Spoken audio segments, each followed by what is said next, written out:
کوٹلی آزاد کشمیر براٹلا کے مقام پر ماسٹر شہزاد کی پراسرار موت۔ ایس پی کوٹلی راجہ عرفان سلیم کہتے ہیں کہ وہ اس کیس کی خود نگرانی کر رہے ہیں اور مزید حقائق بھی سامنے لائے جائیں گے، لیکن فی الوقت پوسٹ مارٹم رپورٹ کا انتظار کیا جا رہا ہے۔ اسی حوالے سے انہوں نے النور نیوز سے خصوصی گفتگو کی اور ڈوگرا ذوالفقار ملک سے بات چیت کرتے ہوئے کیا کہنا تھا، آئیے جانتے ہیں۔ پولیس کن حقائق پر پہنچی ہے اور پولیس کی تاحال کیا کارگزاری ہے وہاں پر، اور کیا ہم توقع رکھ سکتے ہیں کہ پولیس یہ فائنڈ کر چکی ہے کہ قتل ہے یا خودکشی تھا، اس پر جناب ایس پی صاحب۔ 15 دسمبر کی صبح ارلی ان دا مارننگ جو شہزاد نامی اسکول ٹیچر تھے، براٹلا کے رہائشی تھے، وہ گھر سے غائب ہو گئے۔ ان کے غائب ہونے کی اطلاع ورثاء نے پولیس کو دی۔ پولیس نے اس پہ رپورٹ درج کر کے ان کی تلاش شروع کی۔ جو ان کا ٹیلی فون ریکارڈ تھا وہ لے کے مانیٹر کیا۔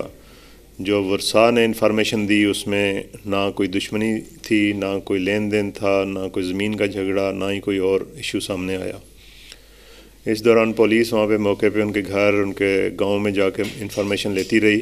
میرے پاس ورثاء آئے، 4 دفعہ میری ان سے میٹنگ ہوئی، 2-3 دفعہ ڈی ایس پی جو ہیں سٹی وہ وہاں پہ گاؤں میں گئے، جا کے انہوں نے تحقیقات کی۔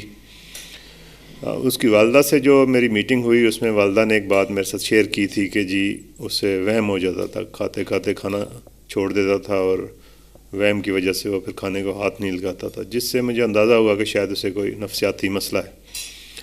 جو اس کی پرسنل چیزیں تھیں وہ پولیس نے جب چیک کی تو اس میں سے ایک راحت کلینک میرپور سے کا نسخہ ملا جس کے مطابق وہ وہاں سے میڈیسن لیتا تھا۔ راحت کلینک پہ جا کے جب پولیس نے چیک کیا تو پتہ چلا جی وہ اگست 2017 میں 3 ہفتے زیر علاج رہا ہے اور ڈپریشن اور نفسیاتی مرض میں مبتلا تھا۔ وہاں سے مزید جب ہم نے تحقیق کی تو پتہ چلا کہ وہ اس سے پہلے صاحبان کلینک میرپور میں زیر علاج رہا ہے اور وہاں پہ ایڈمٹ رہتا رہا ہے، تو جس سے یہ ثابت ہوا کہ وہ نفسیاتی پرابلم میں مبتلا تھا۔ تو اس دوران پولیس جو ہے اپنی تحقیق کرتی رہی اور ورثاء نے جو باتیں ہم سے شیئر کی اس میں کوئی ایسی انفارمیشن یا لیڈ نہیں تھی جو قتل کے حوالے سے یا اغوا کے حوالے سے سامنے آئے۔ محض ان کا شک تھا کہ جی وہ گھر سے غائب ہو گیا، شاید اسے کسی نے اغوا کر لیا۔ اس کا بینک اکاؤنٹ ہم نے چیک کیا، اے جے کے بینک میں اس کا اکاؤنٹ ہے جہاں پہ تقریباً 4.5 لاکھ روپیہ اس کا محفوظ ہے، وہ بھی کسی نے نہیں نکلوایا۔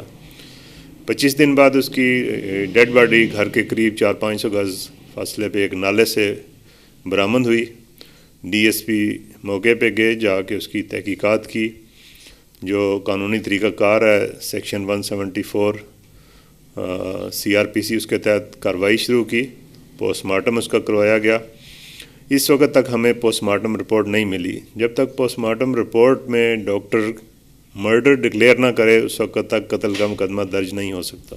سر یہ جو کائنڈلی بتائیں گے کہ یہ جو تفضات پائے جا رہے ہیں کیا ان میں کوئی صداقت ہے یا ویسے یہ سٹوری ہے کہ پولیس دلچسپی نہیں لے رہی ہے؟ دیکھیں پولیس جو ہے وہ جاتی رہی ہے، موقع پہ جا کے سارے گاؤں سے پولیس پوچھتی رہی ہے۔ میں نے اس کے جو ساتھی تھے اسکول ٹیچرز 10-15 لوگ بلوا کے ان سے میٹنگ کی۔ جو انفارمیشن جو پولیس کے پاس طریقہ کار ہے تحقیق کرنے کا وہ پولیس تحقیق کر رہی ہے۔ اس وقت تک جو ہماری تحقیق جاری ہے وہ قتل کے حوالے سے اور خودکشی کے حوالے سے دونوں لائنوں پہ ہم تحقیق کر رہے ہیں۔ جب تک ڈاکٹر ہمیں اس کی پوسٹ مارٹم رپورٹ میں مرڈر کلیئر نہیں کرے گا اس وقت ہم قانونی طور پہ مقدمہ درج نہیں کر سکتے۔ اتنے دن یہ واقعہ کے رونما ہوئے ہو گئے ہیں تو پوسٹ مارٹم رپورٹ تاحال نہ ملنے کی کیا وجہ ہو سکتی ہے؟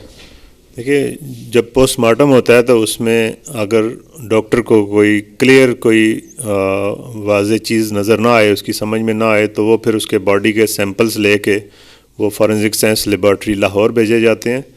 تو وہ پارسل لاہور میں جمع ہو گئے ہیں، اس کی ابھی فورنزک سائنس رپورٹ ڈاکٹر کے پاس آئے گی، اس میں اگر کوئی چیز ملے گی تو اس بیس پہ ڈاکٹر پوسٹ مارٹم رپورٹ دے گا۔